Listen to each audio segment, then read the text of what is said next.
And రెండోది ఎప్పుడు చూసినా భారతమ్మ మీద పడి ఏడుస్తారు అందరూ. టీటీడీ చైర్మన్ బిఆర్ నాయుడు నుంచి పవన్ కళ్యాణ్ వరకు, చంద్రబాబు నాయుడుతో సహా. మరి తెలుగు వాళ్ళ నూతన సంవత్సరానికి చంద్రబాబు నాయుడు భార్య ఎక్కడికి వెళ్ళింది? హెరిటేజ్లో కూర్చొని పాలు వెతుక్కుంటున్నారా? ఎందుకు ఉగాది వేడుకల్లో పాల్గొనలేదు? ఎందుకు భార్య సమేతంగా మరి కనిపించలేదని నేను అడుగుతున్నా. మీరు అడుగుతారు కదా. మా జగనన్న, మా వదిన భారతమ్మ ఎంత లక్షణంగా ఉగాది పండుగ జరిపి ఈ రాష్ట్ర ప్రజలందరికీ కూడా విషెస్ చెప్పారు.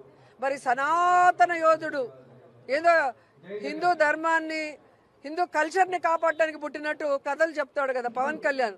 మరి ఆయన భార్య తెలుగు వాళ్ళ నూతన సంవత్సరం ఉగాది టైంలో ఎక్కడికి వెళ్ళారు? ఎందుకు రాష్ట్రంలో కనిపించలేదు? ఎందుకు ప్రజలకు విషెస్ చెప్పలేదు భార్య సమేతంగా వచ్చి? ఇక సిగ్గులేని బిఆర్ నాయుడు ఒకడు ఉన్నాడు.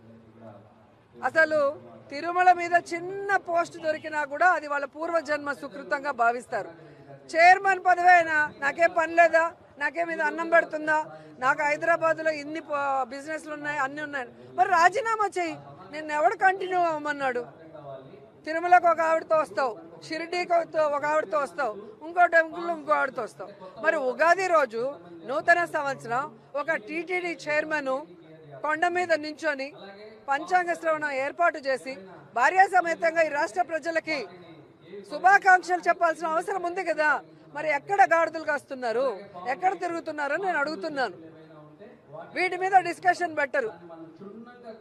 ఎంతసేపు జగన్ గారు, భారతమ్మ లేదా వైఎస్ఆర్ కాంగ్రెస్ పార్టీ మీద అబద్ధాలు చెప్పడానికి, నిందలు వేయడానికి, దుమ్మెత్తిపోయడానికి వీళ్ళకి టైం ఉంటుంది. కానీ మంచి చేయడానికో, మంచి రోజు భార్య సమేతంగా ప్రజలకి శుభాకాంక్షలు తప్పడం